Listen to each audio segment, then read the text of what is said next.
Welcome to our LA County Library virtual event, Creative Career Paths. I'm Caroline Cheng, the Arts Program Manager at LA County Library, and I will be your host today.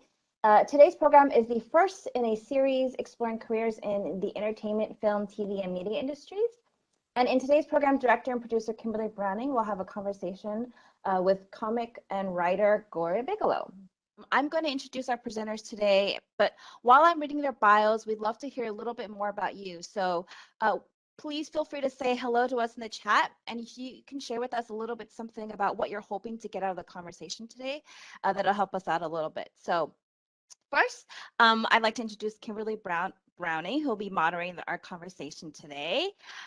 Kimberley is a filmmaker based in LA and is the founder and festival director of the Hollywood Shorts Film Festival, which launched in 1998. She is an associate short film programmer at Tribeca Film Festival and a senior programmer at Catalyst Content Festival. She has been the executive producer of HBO Access since 2015 and is now part of the new Warner Media Access Programs team, developing emerging writers and directors in episodic television. And we also have our guest speaker here today, Gloria Bigelow. Gloria has filmed her 6th comedy special for television. You can currently check out her work in Out on Stage, which aired in theaters across the country and is now currently airing on Pluto TV. She was a part of Push It Productions. Wanda Sykes Presents Her Hilarious on Oprah's own network, and was in the top 100 comics on Last Comic Standing. Currently, she spends her days as a writer on the Chuck Lorre hit television show Bob Hearts Abishola on CBS. So with that, I'm going to go ahead and hand it over to Kimberley to start us off. Welcome, everybody. Thanks for joining us.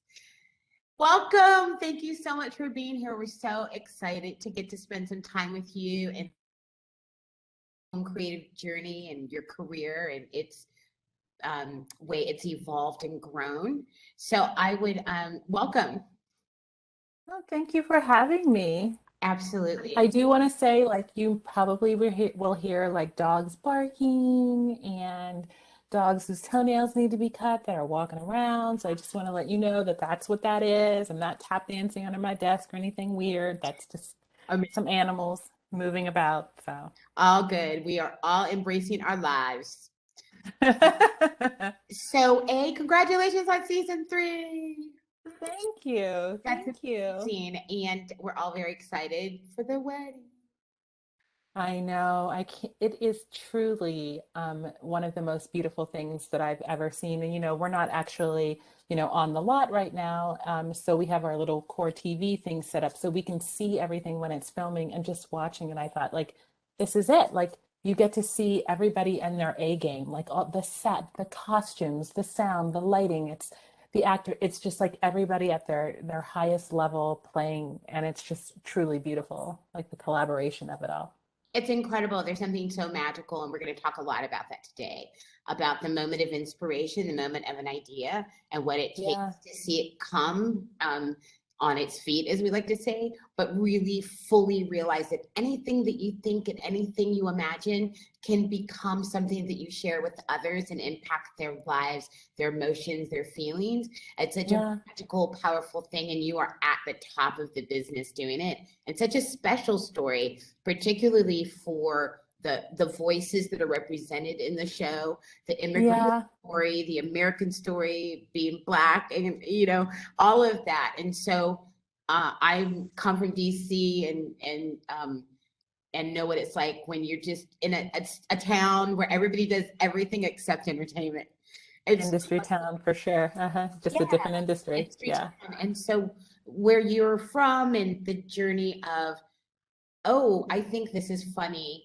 Oh, wait, am I an artist? Oh, wait, I can have a life as an artist. Talk about those first moments of, who thought you were funny first? So I think I was always that kid. I was always like that kid who, would be coming down during Thanksgiving trying to do like a routine to Whitney Houston. Like I was like that person. My mom, like, it's not the time. Like, it's not the time. But I was always that kid, just hyper imagination. Like all of my stuffed animals, like had names and personalities, and I pretend I was librarian and I would like have them rent books. I was just like always like doing something that was creative and imaginative.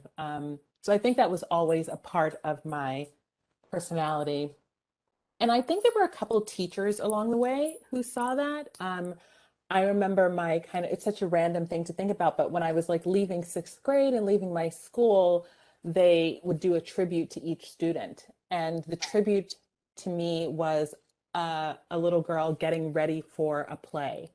And she was a little white girl pretending she was me because I went to school and there wasn't no other black people. But she was a little white girl who was pretending she was me, and she was getting ready to like, do some kind of show and perform. And she had like this feather boa on. I don't know why fifth grader would have on a feather boa, but that's what she had on. So that teacher probably saw like, oh, this kid wants to be an artist. And I had another teacher in middle school who, we had to, put together some poems or something like that. And I was telling everybody what to do and where to go. And I was slicing it all up. And I was like, your part's going to go here. It's going to go here. And I was cutting their papers up and putting it, like making a script. And then after the performance, the teacher said, Gloria, do you know what you're going to be when you grow up? And I was like, I don't know. He was like, you're going to be an artist. You're an actor.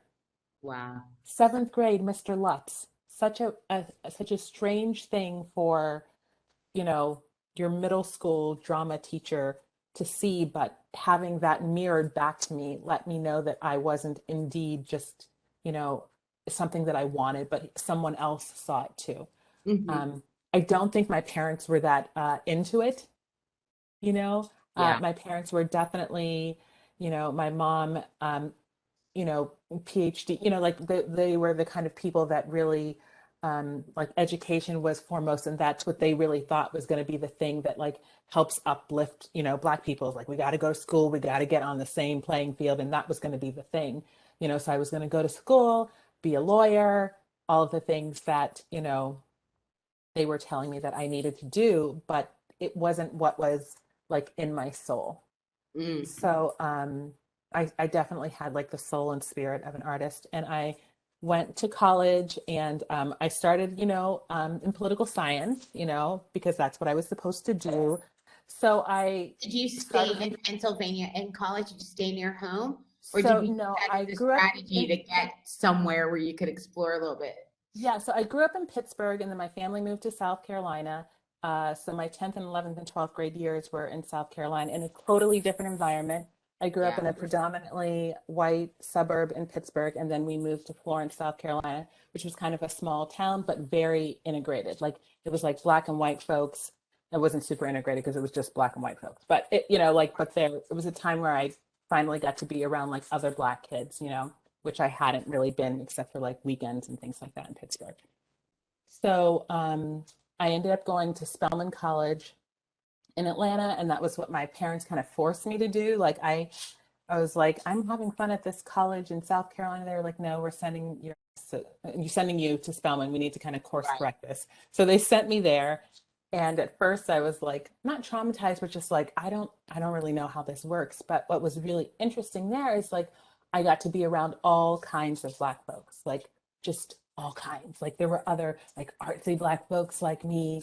There were, Afro hippie Black folks there. And then, there were like, super intellectual, like it was just like every kind of Black folk that you can imagine was there in that AUC. And that's where I kind of met like my Black artist friends, and had a really interesting education as far as like the Black arts movement and the stories that Black folks have been telling for a really long time that I never got in the other parts of my education.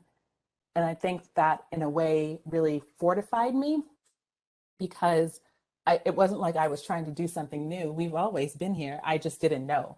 I would love to invite our audience to post in the chat and tell us a little bit about you and what your aspiration is. Are you curious about a career in the arts, and what career might that be?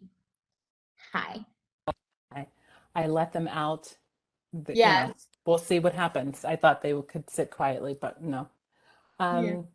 So after Spelman, I got a job doing conflict resolution through theater at Kaiser Permanente. I know it sounds very random, but it was like my first job coming out of college. And that was another kind of like confirmation point, because I changed my major from political science to theater. My parents went batty. They were like, we're paying for this. And I was like, but this is really who I am. This is what I want to do. And I got a job out of college doing theater. So I felt like, okay, so see, maybe I am on the right track. Like maybe this is what I'm supposed to be doing. And I taught like conflict resolution and HIV/AIDS awareness at Kaiser and went to schools and taught kids about these kinds of things using theater as the message, as the way to get the message out. And after that, I ended up going to graduate school at the University of Illinois, Champaign-Urbana, total in the middle of the cornfields. And I got my master's in acting there. And the only reason why this is pivotal is because I came out of there and then moved to New York and realized that I did not like auditioning, which is like the job of the actor. So how Right. are you going to be an actor and you don't like to audition? Like it just doesn't work like that. So I I changed, like I pivoted because I had all of this training and I loved acting, but I didn't love the hustle of like getting on the train and doing my makeup and getting my hair and going in there and trying to like sell myself. That didn't feel right to me. But shortly after moving to New York, I met someone who said to me, we were just talking and joking around, and she said, "Have you ever done stand up?" And I was like, no, no, no, I'm like a classically trained actor. I do Oh, Moliere. What are you actor. talking about? What are you talking about? I bring you the drama. And she's like, you might want to just think about stand up. And I was like, well, I don't know how to do that or how to start. She was like, well, if you have time, just write about the stuff that bothers you.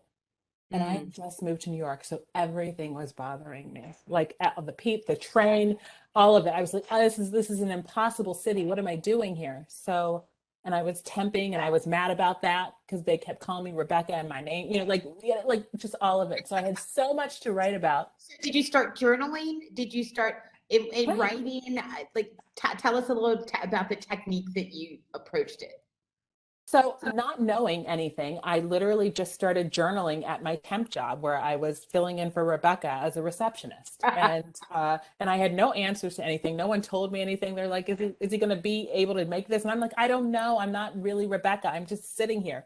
So I would just sit here and write all day, and about all the stuff that bothered me. And then a couple weeks later, she's like, "Can I just hear what you wrote?" And I was reading to her what I was writing, and she's like, that's a set. That's a 15-minute comedy set. Mm. And I didn't know it at the time. So comedy, you want to have a point of view, you write, but you're also a performer. So in a way, it was kind of like the perfect meld of things for me because I'd always been someone that was writing and journaling and had plenty to say about everything that was going on in the world. And I was also a person that liked the light on my face, being an actor. So comedy was kind of like the perfect synthesis of both of those things. So what was your first step? Um, Finding an open mic night in New York is So stuff of yes. legend. So my first step, I have two kind of first steps. One was at Wow Theater, which is like a women's theater in the lower west side. West Side. Yeah, Mhm. lower west side. They were having a Libra a Libra performance night. So it was just like a bunch of Libras, so Libra, bunch of Libras getting together to perform. And so that was the first time I'd actually stepped on stage and told some jokes. And it was like being in a womb because everyone was so loving and nurturing. Like it's wow, women's theater. Like it was, just a bunch of other Libras and their friends just willing to embrace you and your story. Are they behaving? Well, see, one of them is like an 18-year-old man who likes to monitor everything. And the fact that I have this door closed right now means he can't monitor what I'm doing in here. You know what Oh, I'm saying? And that's a yeah. problem for him because he's got to circle the perimeter, you understand? And so What this he, avenue, yeah, that's what we yeah, love so about it. yeah, he can't do his job. And so that's what that is. He's at the door like, you're not allowing me to do my job. So So so that was WoW was step one was going to WoW. So step one was going to WoW, and I was both nauseous and exhilarated because I was like, why? I remember being backstage being like, why am I doing this? Like, why am I like, I don't need to do this. I don't need Right. to do like, and then I did a little bit and I was like, oh, this is okay. And I enjoyed it. And so right after that, I called the improv and just lied my way into a show. I Stop just, it. I lied. I just lied. It. I Unbelievable. totally left. Yeah, I got on the phone. I don't even remember. And I was like, oh, yeah, I've been doing stand up a lot, regionally, mostly working in Baltimore, just lies, just lies. And they were like, okay, well, we have a night, for people who've been doing it for a while, but who are still new to us. And I was like, yeah, I'll be there, blah, blah, blah. I packed the audience with my friends, Yeah. as you do. And I did my first set there. And it went well enough that the manager at the time, who was a guy named Morty, because it's New York, That's right. so a guy named Morty afterwards and was like, kind of like, you kind of have something here. I want to help you. And he put me in a comedy workshop the following week and didn't make me pay for it. And because I couldn't afford it at the time, I didn't have health insurance, like there was no way All for me those to be able to things. afford it. I didn't have any of the things. So, but Morty said, I'll put you in this comedy workshop. And there I just learned a little bit more about like not working blue, not relying on like curse words for my punchlines, just like different things, and to always have a pencil and to always have a pad of paper and to always have a point of view. And just like little, I still have that notebook that I was taking my notes in when I went to this class. So after that, I just started like the guy at the workshop said, having my pen and my paper and my point of view, and just was always writing about everything that was going on at the time. I thought to me, like everything's happening to me, but like that's going on around me. Hmm. And then I had a pause where I wasn't sure whether or not comedy was the thing. And I was like, I don't know, like I'm Black, I'm a lesbian, I'm a woman, it's a man's word, like who even does this? And I ran into another comic named Julie Goldman, and I was telling her I wasn't sure. I was like, the whole queer Black, thing. She's like, literally, that's the reason to do it, because that's your point of view, and that point of view isn't out there a lot. We have Karen Williams, we have some other Black, queer comedians, but there aren't a bunch of them. So that's your point of view. Take that and run with it. Amazing. And yeah, When you look at the those that came right before us, Ellen, Judy, right? They made choices about doing inclusive comedy, but in a really subtle way. And it took a long time for comedians that were out to really put that in their comedy and with intention. And I find that you've always just been so available and powerful because you're speaking your truth in that way. And so, what was that choice for you in terms of, I'm telling my authentic story, but I'm not going to tell all of it? And how do I identify what kind of impact did it have on you? I think everybody wants to tell their full truth, but how to do it in a way that's compelling, right?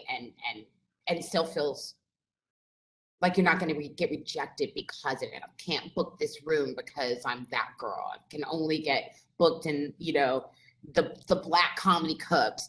Talk a little bit about I think confronting some of our it may have literally with. been naivete. Like I don't know that I knew or thought about that at the time. I just knew that I was like, I'm queer and deal with it. Like I was still in that, like get used to it, kind of, way of being. And The anthem. I was still like, I was still like protesting when it was just me. I was protesting like the world. So I think that Yeah.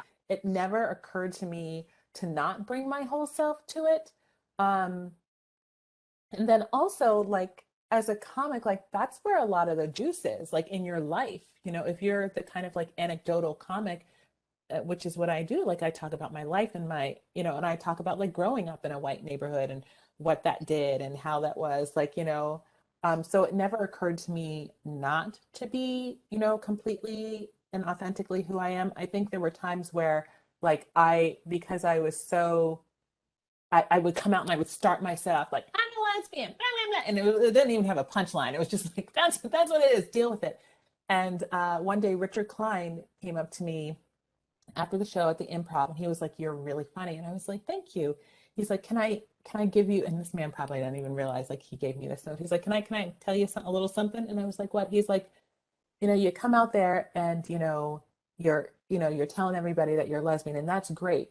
But what you may want to do, you might consider like telling some other jokes and let them get like very like have a really good time and really comfortable with you, and then give that to them. He's like, because he's like, you're, and he's like, "You're so likable, and it will be fun to get them wrapped around your finger and then to like them in the face, for people who aren't expecting that." So that was like a one random weird note that I got from Richard Klein that has served me. Amazing. Yeah. And that's at the feet of the master, right? I Yeah. mean, if you Yeah. want to talk about somebody who really understood telling a story Yeah. and then landing, and how powerful and what a precious gift that was given that you didn't even realize at the time. Uh-huh. Yeah. So talk about courage and talk about the job of a comic. How do we describe the job of a comic, and what do you need to do your job well? You're performing, there's the creative side of it, and I've, one of the biggest jobs for stand-up comics is the work side, right? Especially when you're coming out and you don't have a team, you're booking your own shows, you do wardrobe, you're writing. Can you talk a little bit about what my job is as a stand-up comic? Mm-hmm. The job of a stand-up comic is to get up as much as possible and try your jokes. And so in doing that, you have to facilitate a lifestyle for yourself that enables you to be able to do that. And that's, like for me, I found that I was not funny when I was broke. Like that's what I learned about myself.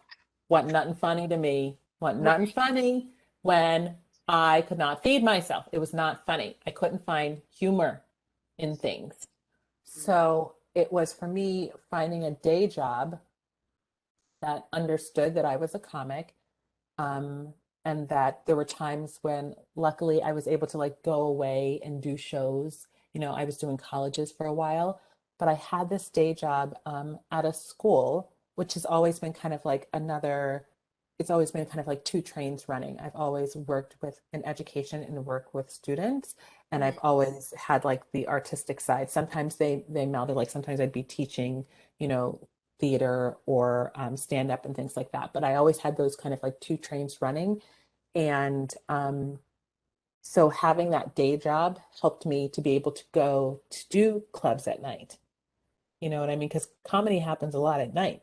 So Late if you, at night. yeah, late at night. Exactly. So if you have a day job that you can sustain yourself, but also that fed me, because like working with kids really did feed me, because it was something new every day, and I found humor in working with them and their families and their dramas. He must have robotics. He has to get into it, like just like the drama of parents. So I found that enriching in a different way, but it sustained me like financially. And I mean, I had several jobs. Like when I moved to LA, when I moved to LA, I did not tell my family I was leaving, because I could not say to my mom, "I am moving across the country, sans job, apartment, or car." I could not say that to Linda because that will not be well received. And Did so not experience that as adventure. no, she wouldn't expect, no, that would be like you're leaving your job in New York. I had two jobs in New York, one as like a house manager of a theater, and the other one was working with kids. Both of those mostly during the day so that I could do stand up at night. I couldn't say to her, "I am giving up my apartment that's rent controlled in Brooklyn and taking myself to the West Coast where I have nothing." Again, we are on the theme of courage. Yeah. Oh, well, so that was what I did. And I did not tell her until I had a place to live and a job and a Wow. car that I was renting from a friend. So she would just call, cell phone, so I was just, "What are you doing?" "Oh, just hanging out. are you still in Cali? Yeah, what are you doing? And I would just switch the story back onto her, and I would never, and she'd be like, in school starting? I was like, it is. And I would just not, I would just not talk about what was happening. Wow. And there was a time when I thought I was going to have to go back to New York because I could not find a job. And I remember talking to like, I was going to like, $10 therapy at Antioch because I was like, Yeah. I didn't have insurance. So I was like, I need help. So I was going to Antioch for therapy, and it was like, pay what you can, which was, hold on, which at the time was like $10. And I was getting ready to go and tell her, like, I can't, like, I don't have anything. And my dogs, I had a dog with me, the same 17-year-old guy. And I was like, he got sick. That took away 1,200 of my $3,000 that I moved out here with. And I don't, and I got a call from this school that was just starting here in LA. It's a charter school. And it was just starting, and they were hiring for like an after school theater teacher. And I went there the next day, interviewed, and they gave me the job. And I remember just being like, okay, all right. And I was at that job. I ended up being at that job for 9 years. That's amazing. 9 years. So I grew. Bit of stability, as to have that little bit of stability while you started to grow your career here must have been a real game changer, as opposed to a lot of the people who were coming up with you were always on the scramble. And that was that. And it was the job, but also it was like the community that I think helped me, because I, when I think back about that time, like watching these like kids grow up and having that kind of sense of normalcy in the entertainment industry that can be so like whatever it can be, I think was very helpful for me, just to have like, I would come and see kids that I, love, and families that I love. And I think that just having that happen for me during the day. And I was also like, like it's LA, I was like managing an apartment building as well, with like 40 units and wild tenants, and, but again, all of that stuff was like feeding me Material. like, Sure. material. So the job of learning how to write a joke for yourself is a never ending journey. And can you talk a little bit about your process, and what did you do to self-educate? Who did you study? How did you approach open mic night? These things that are tenets that we hear a lot about at talk shows, and people talking about, interviewing with Dave Letterman. But can you talk more about what your own personal, how did you clock that you were getting there? How did you adjust when you felt like you weren't growing or learning? Can you talk a little bit more about somebody's listening to us and they're like, I think I'm funny and I love to write. How did you teach yourself how to tell a joke? And then how did you continue to grow? So I went and I saw as much stand up as I possibly could. And so that even meant sometimes when I would do an open mic night, I would kind of like hang out around like a little afterwards, and just like kind of find myself in another show and sitting in the back and watching. So that's one thing that, like, on Fridays in New York, I would do a show, and then I used to love this. I would just go and just sit in the back of clubs and just watch other people. I would just watch and watch and watch. On a Friday night by myself, I was just going and just like sitting in the back watching stand up. So that was one of the things that I think was one of my very good teachers.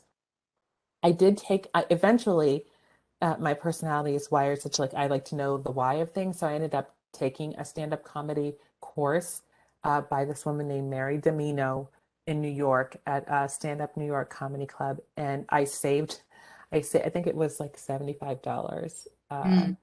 And I remember saving for that and just being like, I'm gonna like scrounge and save this money so that I can take this comedy class with Mary Domino, so I can learn why what I'm doing is working, because I want to be able to replicate it.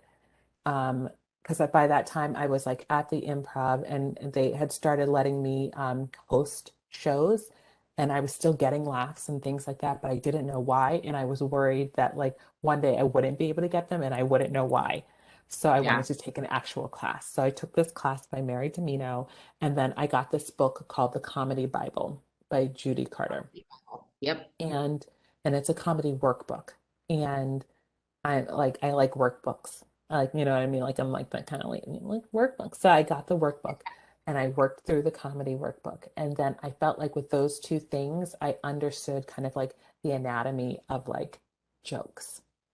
And then I understood that I wasn't like a topical comic. And I understood I wasn't like a put down comic. I understood what kind of comic I was. Like, oh, you're anecdotal. You take your like real life experiences and you make them funny. And then I just watch comedy. Like I'm still very much like this. Like I will watch every special, whether or not I think it's good, bad, ugly. I'm watching it because I always feel like there's something to learn.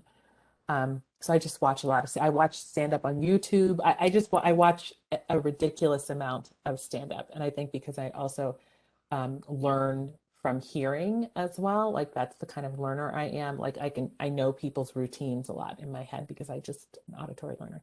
So that I think has been really helpful, just watching as much stand up as possible. That Judy Carter book, and I don't know, I know many comics that have done that book. Like a lot of people start with that book because it just kind of, there's a mystery to stand up. And I think she like explains, it's not mysterious anymore when you read this book. And as far as open mics were concerned, in New York, I did a lot of open mics. I would just do them all. Sometimes there were like two people there. There was only like two people in the audience. I've done, you know what I mean? Like I And they were still, both other comics. yes, exactly. It's like, and then they were like, well, the rule is if there are more audience members than there are comics, then we're doing the show. But even with those things, it taught me how to go into the audience and how to do crowd work and to not be afraid of that, which ended up being very helpful for when I would do colleges because sometimes when you do colleges, people haven't actually been to comedy clubs before. I remember being like, going to Arizona State, for their freshman orientation, and those kids, a lot of them had never been to a comedy club before, so they know what was going on. So those were times where I had to like go, not physically go into the audience, but break into the audience and actually talk to people and loosen up and make jokes off of what they're saying and giving me. So those, shows, those open mics where there were like five people ended up being helpful in teaching me that skill of like how to do crowd work and to go into the crowd. It's so helpful and it's so tangible. I love an action item. Yeah, me too. So I really love how you're expressing that part of your process, navigating the business side of it. And like you've mentioned several times, you got yourself booked onto the college circuit, which is really important for a stand-up comic that's making their rent by doing touring gigs. And those are people don't realize you get $20 a show, $25 a show when you're first getting on into a comedy club's rotation. And how do you or a live drink ticket? Sometimes it's not even money. Sometimes it's just a drink ticket. Yeah. So talk about how you learned the business side. And it sounds to me like because you stayed really committed to part of your process, working in not corporate environments, but at least academic environments or things that had structure. Did those tools and navigating the process of being a teacher at a school, what business stuff did you know or pick up from your side hustles that helped you learn how to run the business of Gloria Bigelow, you know what I mean? And Right. booking your own shows. And what happened that you had to take care of that you didn't know, right? That you're kind of like, And oh, other I got comics, this part, yeah. And other comics were great resources for that as well. Like one of the things that I had trouble with was like negotiating for myself. Okay. Being like, And many women articulate that feeling of that process, and that's a component of why women are systemically underpaid, is because yeah, that doesn't feel like being a lady the way our parents yeah, raised us to be. yeah. Talk about that. Yeah. So I had my fake, before I had a real manager, I had a fake manager named Diana Johnson. She's named after Diana Ross and after my Aunt Helen. So Diana Johnson was my manager, and she could write those emails on my behalf. So Right. I had my booking Gloria Bigelow email, and Diana Johnson would respond to these emails. Amazing. And she could say, no, her fee is $1,200. And no, we're not able to do that at this time. But if something comes up and you're able to find the money, then we'd be so happy to work with you. And Diana Johnson wrote those emails, and I am Diana Johnson. I love it. Because I Gloria, I just couldn't do it as myself. Now I Sure. can do it. Now I'm fine. I can do it. But at the time, I couldn't do it. So that was something that I learned from another comic who was like, I never respond to those things. I have my fake manager do it. And I was like, oh, okay. And then another thing that I think that was helpful to me is the idea of like striking while the iron is hot. Like if you have momentum behind you, that is a good time to do the things.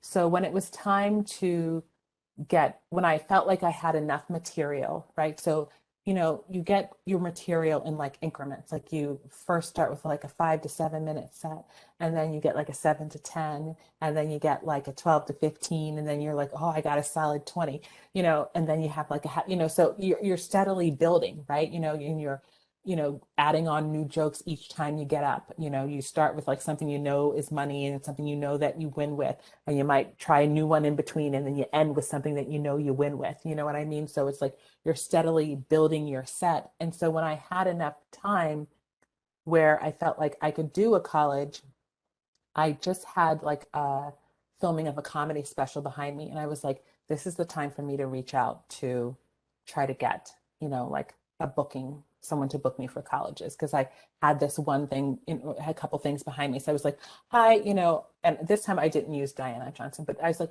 I'll keep this short. I just filmed a special and I'm looking for representation. And I sent it to 3 people, 3 very good things. And I got a comedy booking agent that booked me for colleges from that.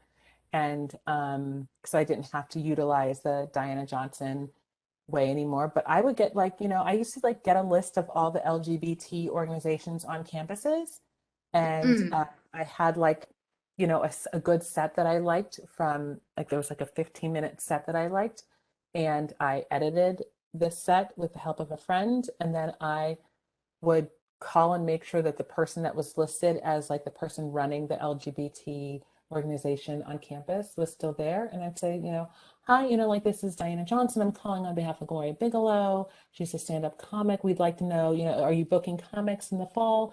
Well, we'd like to send you her stuff. Right. And then Diana Johnson would send the 15 minutes. Right. And she would follow up with them. And this is before I had my college booking agent. And I got some work like that. Because just started building and kept building. And just building like that. And because I had been the person at the University of Illinois who booked those comics. So I knew that was something how it that worked. People did that.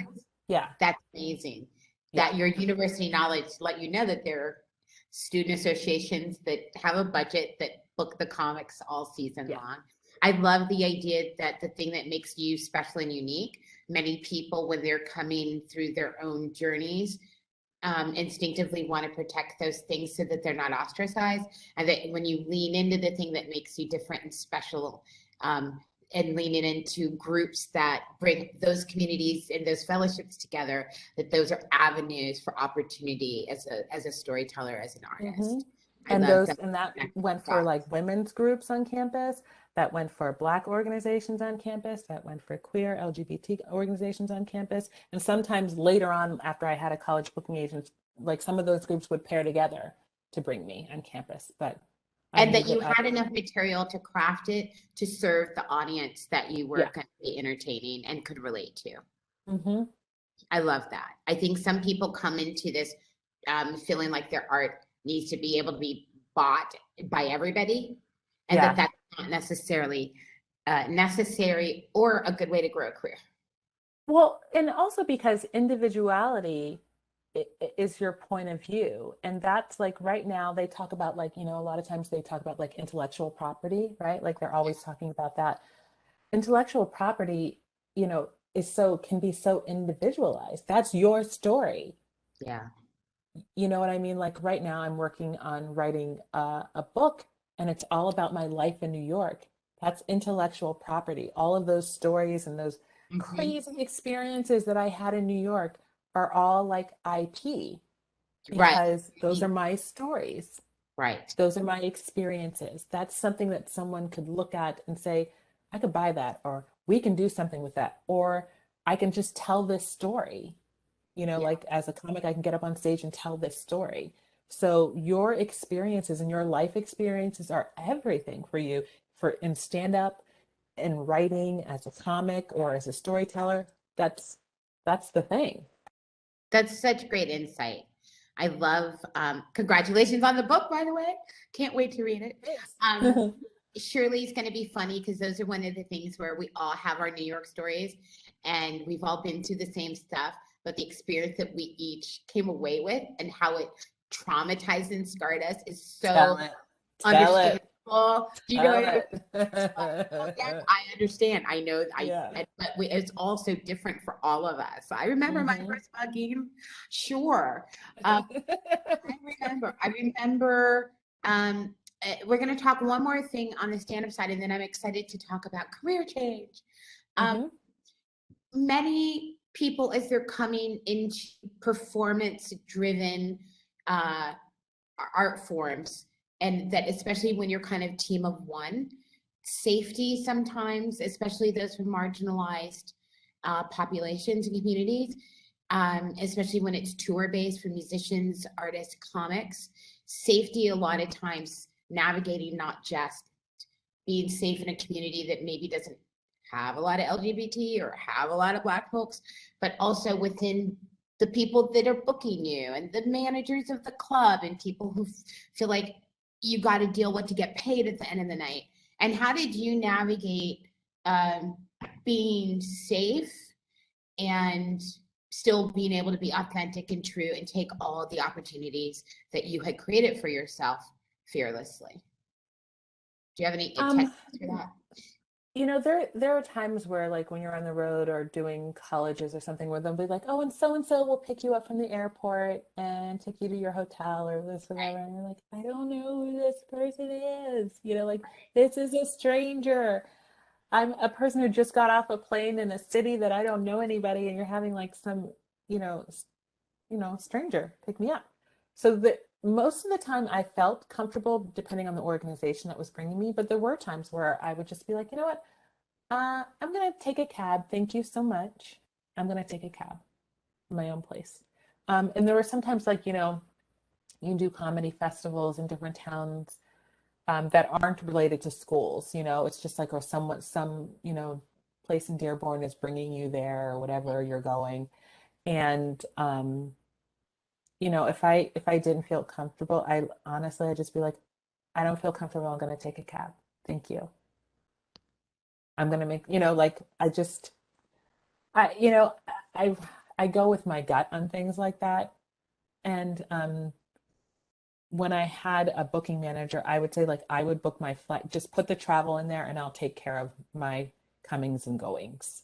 Yeah. Um, because it is, like I definitely felt that sense as a woman, like going to very random places. Yeah.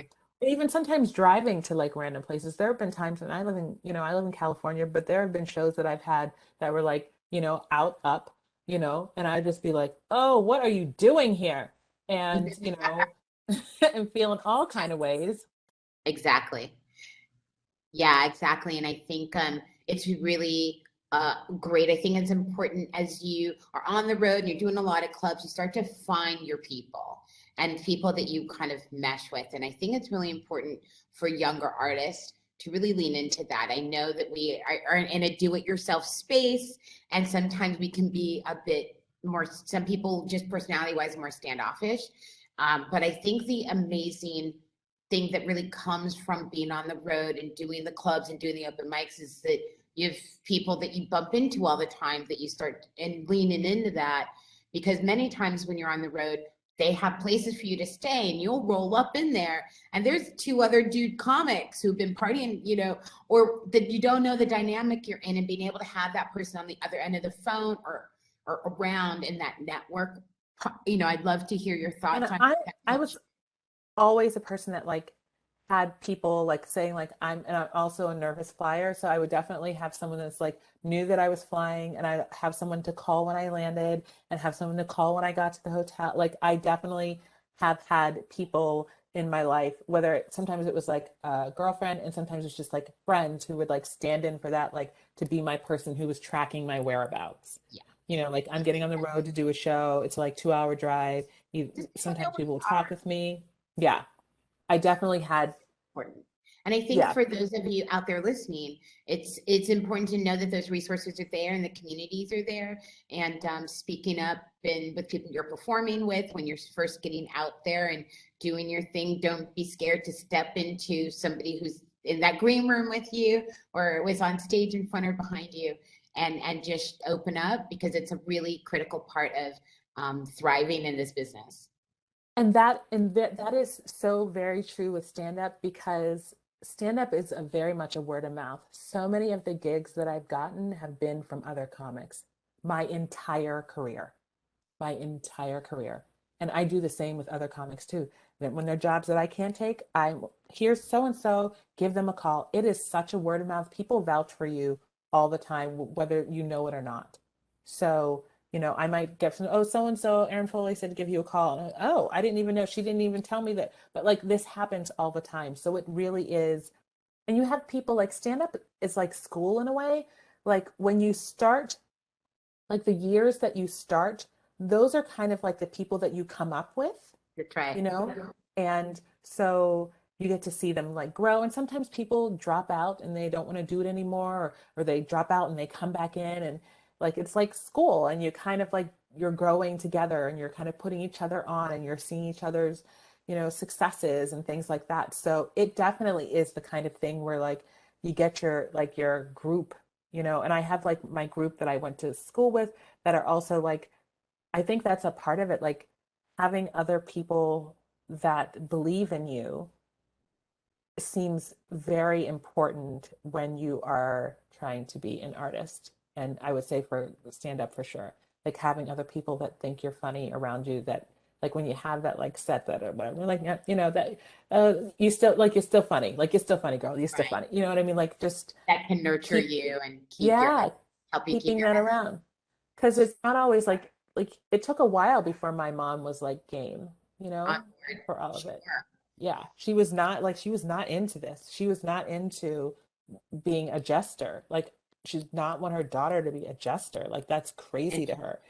And So it so wasn't even the freelance part of it or the financial insecurity. It was more your position in society that made her it was uncomfortable. both. It was the financial. I want you to be able to Yeah, take care of yourself. How are you right. going to take care of yourself? I don't want to have to like take care of you. Is she really worried about like how are you living, like how are you just doing the things, you don't have health insurance, like all of those I was things. just And responsible. be a person, like get yourself together already, you know what I mean? Like that was definitely like, so I don't feel like I had that support from my mom, but I had that support from my friends for sure, who were like, no, girl, you're not crazy. You have something. Keep going. Like, who would come to my shows and, you know, Support that that. was, yeah. And so I think that's so critical and so important to find and choose that my creative family and those that are in my creative family goes all the way back to, performing as a kid and going to art school and people that I was a freshman with, like in my first cinema class, you know what I mean? We're still rolled together today. And so part of those relationships has been able to help my career grow and be able to add new art languages like to my career. And so when I was coming up, the comedy was get your stand-up special and then get a sitcom. And that was the golden ring. And there have been so many people, and especially when stand-up took off in the 80s, that was the roadmap that everybody was chasing. So I am so excited because your journey into television is unique. And not a lot of people, getting into the TV writing room is probably one of the most exclusive, most mysterious. Like, well, how do I get in? There's no book for this. So I'd love to share a little bit about how your career opportunities pivoted, and when the opportunity came, why did you say yes when you have a stand-up career that was really manifesting. You'd worked really hard, and now you're benefiting from getting stand-up specials, and you're part of Wanda's crew of comics. You're rolling with the top people, and then you pivot to TV. So what happened? What had happened was I do love stand-up, but I was missing other people. I missed playing with friends. Like I missed, you know, I just missed creating with other people. That's what it was. And interestingly enough, I, was still at my job, my school job where I'd been there for 9 years. And then I read another book a friend got me because I was starting to feel like, is this going to happen? And blah, blah, blah, all of these things. And it was called Big Magic by Elizabeth Gilbert. And it's this book that helps you basically appreciate your day job as a way to be able to be the artist that you wanted to be. So I was reading this book and I was just like, because I was starting to feel like, should I just get my teaching credential, like make Linda write, blah, blah, blah, blah, blah. And then I was like, no, you have to shift your thinking on this. Like, keep this job, love this job. This job makes it so that your dog can have like organic dog food and that you can do the shows you want to do and not do the shows you don't want to do. Like this, it's okay. To, because a lot of times they tell you, like you have to suffer. Right, your art. You suffer for your art, quit my job and just be my art. Right. No. Yeah. So this book helped me keep like. How did you discover the book? Was it recommended to you? Did you find it at a library? One of my friends gave it to me, sent it to me in the mail. The same friend that helped me get my first comedy special, the same friend that I met at Spelman, like it's the same, like the people who, that's why I said, like, you got to have like people who believe in you, who can see you. And Dalila was one of those people in my life. So she got me this book and I read this book and I was like, it helped fix something on the inside with me so that I wasn't pushing back against my job, that I was like embracing it and just leaning into it more, which made me lighter, which I think helped in the next thing. So I was starting to feel like lonely as a comic, just feeling like I wanted to play with others. Like I was a theater kid, so I miss like playing with other people. So I started, this was in the journaling thing, saying like, what kind of job, like what do I want? Like, what do I want? And I remember journaling things like, and it's so funny because my therapist was like, wow, you really just created exactly what you said you wanted. But I was saying things like, I want to be a part of a team. I want to be a part of a small team. I want to create with other people. I want to be in a job where I laugh every day. Like these are the things. Like I want to feel valued in my job. I want to feel like a little fancy. Like I want like an office or a place to park my car. Like I was just like journaling every day, but like what it was that I wanted to feel at work. Like that's what I want to. I was like, I want to make like money. I want to have health insurance. I want to feel like safe and secure. I was just like, this is what I was doing like every day. I was just like journaling, like, this is what I want to feel like. This is the job. I'll know it because it'll feel like what I want it to feel. So I definitely came in the side door in this situation with getting into a writing room because I got in because of the stand-up and because of a friend. See, there's no other way for me to think about it, but that's what happened. So Gina Yashere, who's a comic and who's a friend, got this opportunity. They were looking for a Nigerian comedian. They Googled Nigerian comedian. They found her. Yeah. And so she got to like create the pilot for this show. And she was like, well, if this show happens, I don't want to be sitting in a comedy room with a bunch of white guys talking about Nigerian, and I'm like the Nigerian in the room, and I'm the only woman in the room, and I'm the only Black person in the room. I don't want that to be the thing. So she was sending different scripts to the other people, to the other two people that were helping this show get made. She was sending them scripts and scripts and scripts, and they were reading them. Some they liked, some they didn't like. You mean samples from other writers? Yeah, other samples, scripts from people. She was recommending. Right. Mm-hmm. Yeah. So she's recommending these people. And another friend of mine said to her, well, Gloria is a great writer. She's like, really? I didn't know that Glo wrote, other than stand-up. And so she contacted me. She's like, do you have a script that you want to send? And I was like, not that I'm in love with.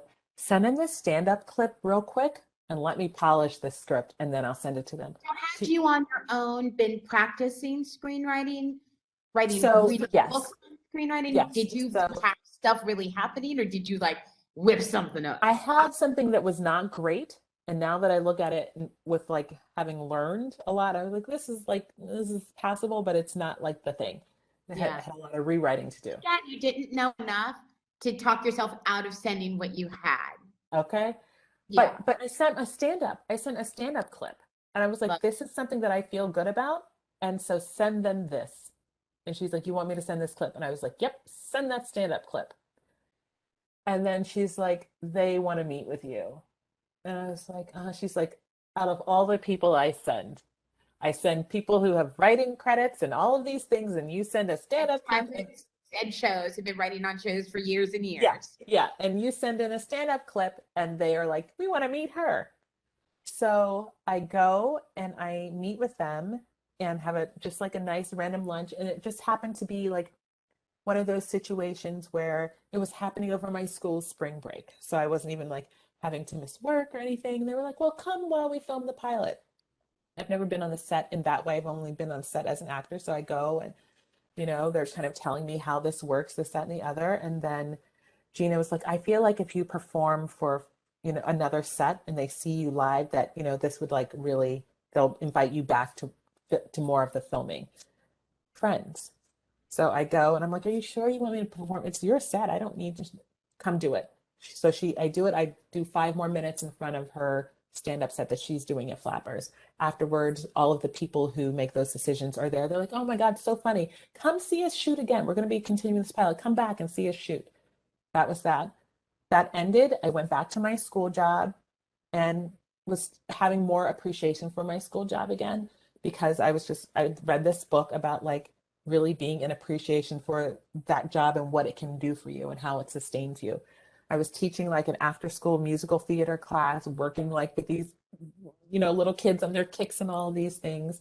And my phone was going off and I wasn't answering it because I was doing my thing. And they're like, Miss Gloria, your phone is ringing. I was like, I know, work on your kicks. Please stop looking at my phone, just doing my thing, And then afterwards I look and it's a text message like, answer your phone or like, listen to your messages. And it was a job offer to be a staff writer on a Chuck Lorre show. I had no manager for this kind of thing because I had the college booking agent. And I asked her, she's like, I don't do that stuff. I had no agent. I had no attorney. I had no nothing. So I was like, oh, God, I got to get some help. And so I called a friend and they gave me like someone that was like Shonda Rhimes attorney. I was like, I don't want that attorney. I want somebody that's going to answer my calls. Shonda Rhimes attorney's not going to answer my calls. I need somebody that's like, Shaw will not answer my call. yeah, like I need somebody. So another friend gave me another attorney and I said, I think I might have a job at Warner Brothers writing on a show. I'm not quite sure. I don't know how this works. Can you be my attorney? He's like, okay, lady. Amazing. Okay. So then he calls them and then he calls and he's like, you indeed do have a job as a staff writer on a Chuck Lorre show and I'm sending you over your contract. Oh my And gosh. That's amazing. and it is literally what I wanted and how I wanted to feel. And so again, I'm going to bring up the word courage, because many times we plant seeds, we invest our time, we prepare for the moment. And then when the moment comes, we have too much fear that we might fail, or we have fear that we're not ready. And how did you either intellectually or emotionally navigate yourself to yes?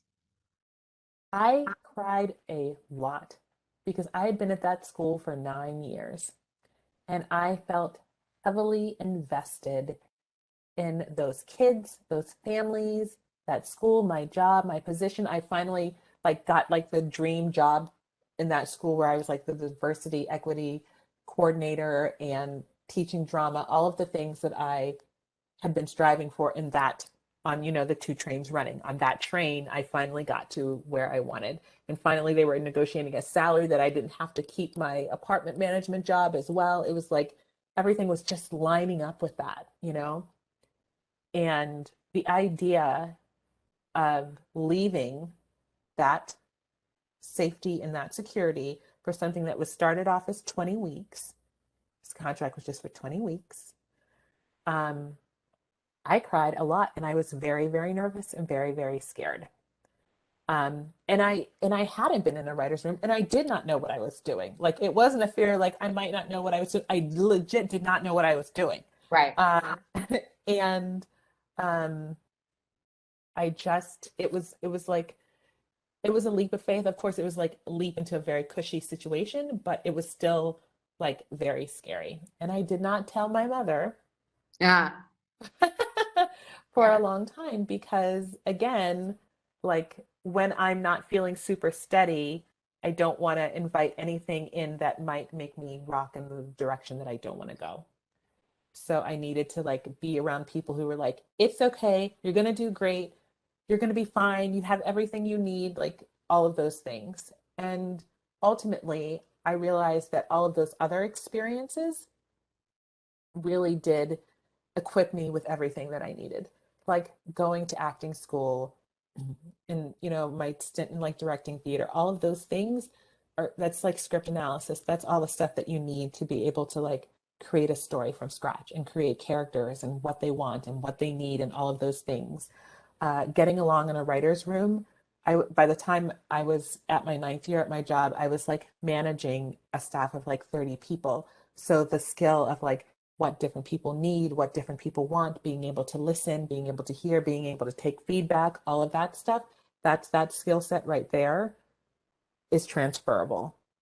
So, and the comedy, that's transferable. Like all of those skill sets were transferable to the writer's room. I just didn't know it at the time. Now being able to look back, by the second year, I was like, oh, this, like, of course, like all of these things are a skill set that like makes sense here. I just didn't know it when I took the job that was going to be, that it was all going to work in that direction. Yeah. So can you talk a little bit about, we're going to give you guys a really quick dossier on what the definition of the writer's room. And then for me, really, really fascinated about is going from the ultimate solo sport to the what I think is one of the most ultimate, that not just TV and film production is absolutely a team sport, but there's a unique way that television writing rooms work that is its own, I think, gourmet level team integration and dynamics and hierarchy. And can you talk a little bit about how you had to change your mentality, your creative process in terms of going from I'm good at what I do, I know what works for me, and having your own process to work a joke into notes, pitching in the room. And we're going to talk a little bit about what that phrase means because I know you guys hear it a lot. But we don't just pitch television and network. In a writer's room, you have to learn how to pitch on a daily basis. So I'd like to talk first about fundamentally, how did you have to grow, learn, and change to get right into this new career opportunity? And then we're going to talk about the creative process for you and how you changed how you write and how you had to learn new writing techniques and getting prepared to do that job well.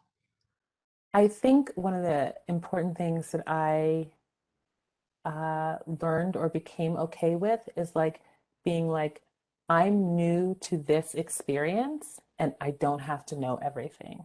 Like, I don't have to know everything and I can take some time to learn. Now, I could show you all the post-its I have from my first year, and I have post-its on.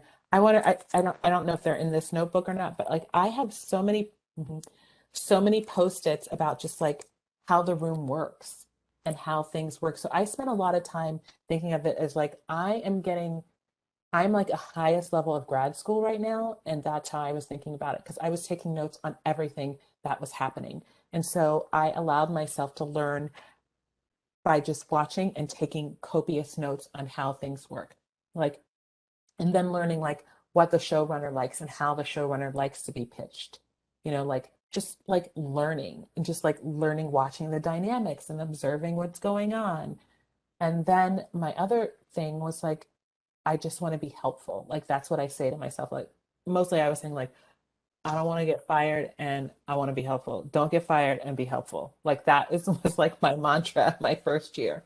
Sure. And then, yeah. And then realizing like that in the room, and this was a metaphor I think that I got from Chuck or somebody had gotten from Chuck, but the idea is like in a room, it's like being in a band and everybody plays a different instrument and you have to figure out what instrument you play. There's no point in having two of us playing lead guitar. So what instrument can you play in this room? So it was like looking at what was going on. Like I knew I could pitch jokes, but we all can pitch jokes. Like I'm in a room with like three people who are comics. We can all pitch jokes and other people who are very funny. So that's not going to be like my instrument because we can all do that, you know? So it was like finding what other thing, what instrument can I play in this room that can be helpful? So once I figured out what that was, like what other people's instruments were and like what else may be needed here. So I love the way you're expressing that because I think when we, just as people, get new opportunity, get new job, take a risk, somebody takes a shot on us. I know I'm the sort of person that has come from a history of overcompensating to be the person who knows to justify your choice in me, which was the wrong way to do it. If I come in a more humble way, going, I don't know, I'd love to learn how to do this, or finding those mentors who could teach me as I go, I would have learned more faster. yeah. And built that strength in my own ability of storytelling faster. So I love the way that you're sharing how you approach that, because I think a lot of people, especially when you're a little older, not right out of school, we really instinctively want to show that people can have confidence in us. So we have the answer. And that in a creative situation isn't the answer of how to approach it. So that's really insightful, and I hope people are really connecting the dot that it's okay to be in a space and let people know that you're on a learning curve, and to invite them to be part of your teaching hospital. And everyone that was in the room had already been in a room in some capacity. So I was the only person coming in that literally did not have any of that experience. Like, yeah, I'd been an actor. Yeah, I'd done theater. Yeah, I'd done, television, comedy, all of those things, but I'd never been in this environment. And it is a very distinct environment. Intense. Yeah. And it's And so, elite. yeah. And I can feel like an imposter in a hot minute, right? Yeah. Oh, I definitely did. Oh, I did. I felt like an imposter a lot. But what I also felt was like there's something that I can learn from everybody in this room. And so that's what sometimes I was like really like saying like I want to learn this from you. Like I see that you're good at this and I want to learn how you do it. And sometimes I was just like taking notes on like how this person approaches things. Right. And how so this person pitches and gets heard. Like, oh, I see. Just observing, laying back. And so people normally, for those of you interested in a career in television writing, there is a process, and you start as a PA, and you can Google or look up just the different job positions in a writer's room, and it starts as a PA, and you go to script coordinator, and the head writer, normally the show creator, is called a showrunner, and they are the head of the family, as I like to say. So in terms of your technical approach, and how did you practice or study going from joke writing and your style of joke writing that served you as a performer to the art form of creating narrative, creating scenes, and writing jokes one of the amazing things about landing on this show is that cast is insane. You have some veteran elite character actors that have been doing it and showing us how to do it for decades. And you have, Falake and Billy, who are just at the top of their game. Billy coming off of 2 back-to-back hit shows. And you've got somebody like Christine, who's insane. I mean, her comic timing is perfection. but you are now writing to serve these voices, somebody like Shola, somebody like Barry, who are important Black voices in our community. And so that's a different technical skill. So how did you create opportunities for yourself to practice and learn? So I have so many notebooks of just like writing things down. So before I became really comfortable, well, even now I still do this. I usually write down my pitch before I say it. One, it's helpful to me to know like what I have pitched, and then it's also helpful to know like how to work things out.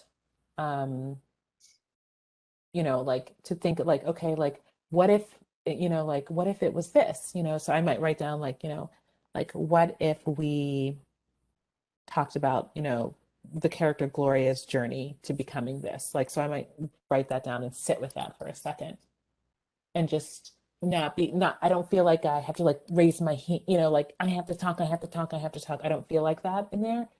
So, I might sit with something for a while and then wait till like it's quiet and say like, what about this?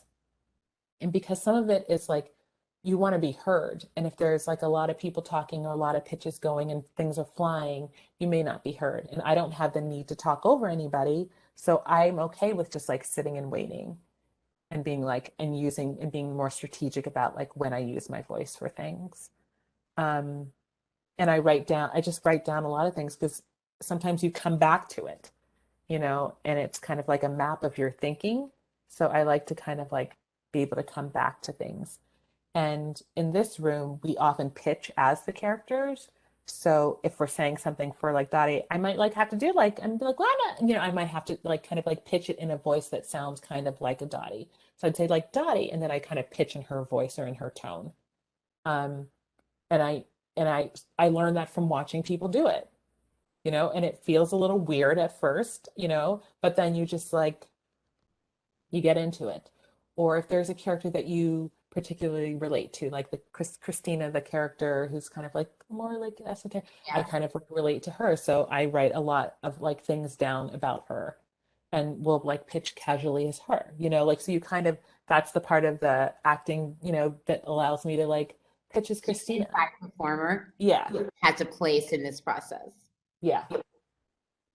How do you, now that you're been doing it for a bit, got invited back to a second season. So for those of you who don't know, TV is a very seasonal work. It's 50-50 whether you're going to be on the air next year, unless you've got the very rare show that has a multi-year extension.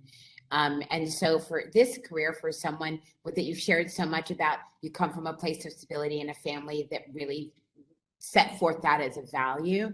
This is the most unpredictable job ever, and the showrunners can be fired at any given time. And so talk a little bit about how you feel like you've grown and in terms of allowing yourself to be an artist that can function in a less stable way, and from year one to be invited back to see your second season, how that showed your growth or how you valued that or what that meant to you. Yeah, so we found out um, at the end of season 2 that we were all coming back for season 3. And that was a lovely thing that the showrunner just like let us know early on. He's like, so we're coming back for season 3. I know. It really is. And it allowed me to buy a house because I was like, okay, so I know I have a job for next year. At least I know I can buy a house and stack chips for this third season will allow me to do that. I think that I'm of course continuing to write when I'm not at work so that I have like other things to like show and offer. I won't be sending anybody like a stand-up clip anymore. Like I won't need to do that. I can actually stand up scripts. And thinking ahead to when this ends, what exactly. kind of TV show would I want to be on, and building that portfolio. Yeah. And my attorney helped me send my stuff off to Is it still the same managers. attorney that you made the cold call to in the beginning? Yeah. Yeah. And he was like, I think I can get you representation. I feel like, this is a cute script that you wrote. I went back and, worked on a script. And he sent it to managers and agents, and I took a lot of meetings and decided on a manager and an agent. So I have like those people in my, court now. And I, do all of the meetings that you do and this, that, and the other. And so I feel very good about like that these 3 years have really helped me make writing a viable career for me because I feel like I've learned a lot. And then I continue to like make friends. Like I love the people that I work with. I genuinely love the people that I work with. I also feel very lucky though, because you don't often get a comedy room that has like as many women as it has men, has three Black women. Like that's wild, and very Yeah, and unusual. it's getting better all the time. Yeah. My first year, I was always the only woman, only Black person around for ages. Nobody Yeah. even thought I was creative. Everybody assumed I was an admin for so long that Yeah. I left television because it Yeah. was so good. And I've only recently come back to it in my career. Yeah. And I love for us to be able to even have this conversation for all of you that are listening, because as you're building that part of yourself, there are 500 new shows out there, and there's so much more demand, and the business elements are seeing that there's financial upside to creating Yeah. content for all of us. And how is that feeding into the things that, as you're talking about reflecting back on the growth and what you've learned, how is that factoring into as we're hearing how you're preparing for your future? So the stories that I'm working on now and the book that I'm working on now, that whole idea of like intellectual property, like the book is part of my journey because there are stories in the book that I think can be shows, so that's like one area. And Mm-hmm. then the shows that I'm also writing now are stories that are one is based when I was a teaching artist in New York, is based on like, one of my students who found me on Facebook years later. You know what I mean? So like it's things that are based in my lived experiences. That Um, inspired new ideas that can be TV shows, movies, books, exactly. dates. Yeah, Yeah. that's incredible. And so as you navigate that, thanks, Caroline. Everybody on this call, and one of the reasons we're on this call like this and not in person at a library near you is Mhm. because of COVID and the Yeah. impact. And so for you to enter this business, this change in your career, with COVID being a reflection of that, was the room always remote? Are you guys still remote? Do you feel Mhm. like that's impacting your journey as you're changing careers? hmm So our first year we were in person, and at the very end of the year we stopped 2 shows short because of COVID. So we'd gone through the whole year, and then we had 2 more episodes, and they were like, "Nope, we shut everything down." And literally, like within minutes, we were all gone. Like I packed my stuff from my office that I was so glad into 2 bags, and then just like walked out the door, and I was like, so that's it. Like I don't know how this works. I don't know if there'll be a season 2 because we hadn't heard that yet. I don't know if I'd be invited back. I don't know anything. And COVID just put everything up in the air. And then season 2 we did all remotely. And then we started season 3 and we're still remote right now. Um, How and is that? I have found that the rooms I've been in during COVID, we ended up becoming closer in some weird way because it took a lot longer for us to get through our dynamic. And we ended up going through this really unique experience because of COVID. So I find that the relationships between the artists that are in this particular cohort, um, have remarkable bonds and connections and shared their own personal stuff even faster than it normally takes in a regular. mhm, How has it been for you personally? What's been the upside? What do you think's been the challenge that you've gotten to overcome? mhm.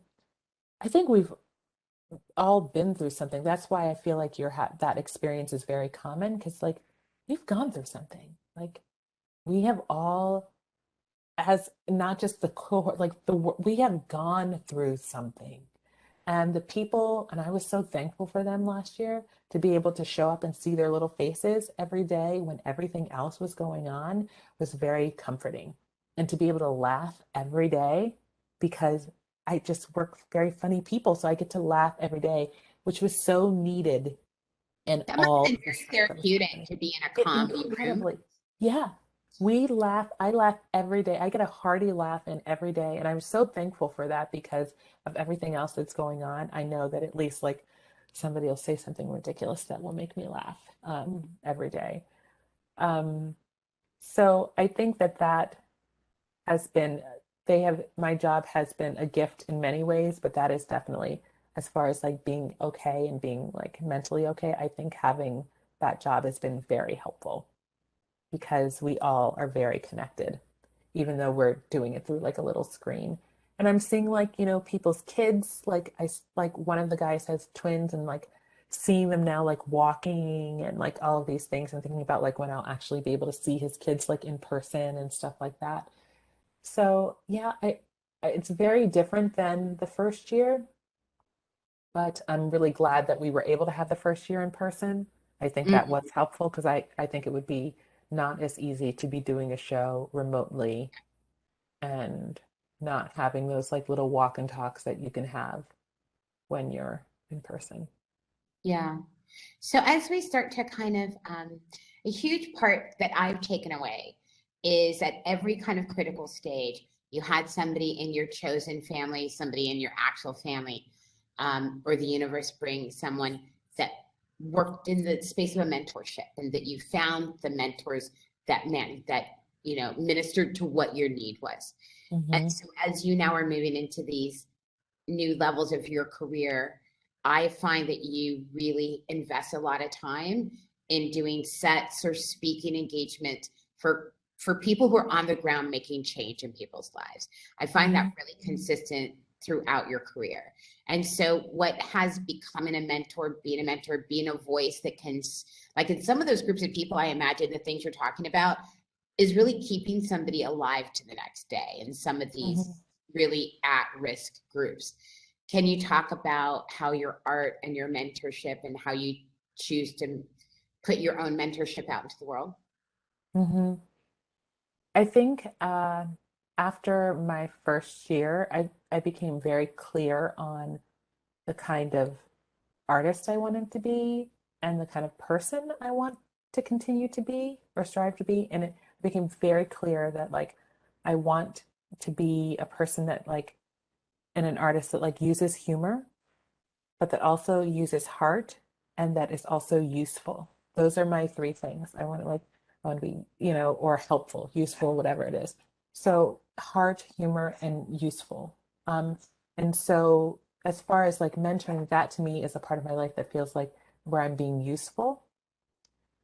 So like there's a student from like Prairie View that his teacher sent like I feel like, this is somebody that you can, help mentor. And he's in like Texas right now. But like and there's students at other schools where people will be like, can my student come and talk to you about like what they're doing and what they're thinking? And I'm trying to set up a liaison between students at Spelman with like people in the industry here. So I just like the idea of being useful because I know that some people like to be like, I got into the industry because of my talent. I was just so talented. And I feel like I got in because people looked out for me and it was connections. Like, and I think that a lot of this industry is connections. And so I don't want to act like it's like, I was just so brilliant that they invited me into the writers' room. That's not what happened.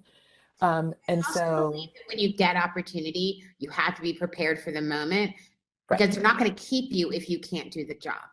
exactly. And so it's like I feel like a lot of those things, access is a really important thing.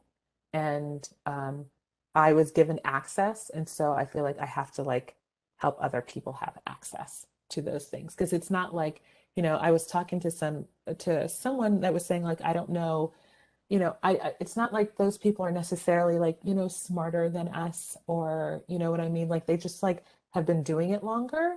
And so they've worked that muscle more and they had access. So if you do the thing and work the muscle, when the point of access happens, you can be ready. You know what I mean? Like it's like that, like being prepared And so that like when you have the opportunity, you have those things can align. I love it. So as we kind of wrap this up today, thank you so much. And I know a lot of you probably, I hope, have been inspired to try something new that you've been thinking about tomorrow. And so in that spirit of that, can you kind of help us identify the thing that you're excited as you're moving forward to try that you are pushing yourself and growing yourself to do? Right now, I am working on an original show with one of the people that I work with, who came and was like, I've been listening to you for like a whole year, and I think that the show that I've always wanted to write, I think you're the other half of that. And so she and I are writing that together, and it feels like a show that feels like optimistic and aspirational, and it has a lot of heart and humor. So That's amazing. That's such a huge step and way of thinking, being a staff writer to a show creator, and yeah, ownership and your voice, and that there's so many opportunities and platforms now. I think so many people feel, oh, that's for them. That's for people on the other side of that wall. And anybody anywhere these days has an authentic pipeline to, if we've seen how TikTok and YouTube and then TikTok, people are telling their stories in all kind of different ways, and it's magical. it's amazing. So much content. And that's that intellectual property that we talk about. Yeah. The accessibility, the TikTok of it all of those things, those people are now more accessible than, because I remember when it like was YouTube. Remember, like, you used to have to go out to clubs, comedy clubs to see people and to find people. Now it's up on YouTube and they can find people on YouTube. Now you can find, you know what I mean? Like, so Beautiful. And even although YouTube and social media has changed the way that comics can get their workout done, stand-up comics, that's how they rehearse. It's how they get the material right for the TV special to get the job. You can't do practice when I would never want my practice to be put online. Yeah. But I do think the other side of that coin has been allowing us as artists to see a road to reach audiences without a permission from somebody else. Absolutely. And that's what I loved about stand-up. Yeah. Well, we're excited about your book coming up. I hope that you would email us both of the books that you mentioned today and the authors. We're going to add that to a list, a resource list that Caroline's going to talk about sharing. Thank you so much for sharing your journey, your heart, and the bumps in the road along the way. It's just been so encouraging. And we hope that we've inspired you guys out there today. Thank you so much for having me. I'm going to welcome Caroline back. Big hand, Gloria. I hope you hear all the virtual applause coming in. And before I hand off to Caroline, we know a lot of you probably have a lot of questions that are personal to you in your journey. So my Instagram is Hollywood Shorts. That's plural. And we have our DMs open.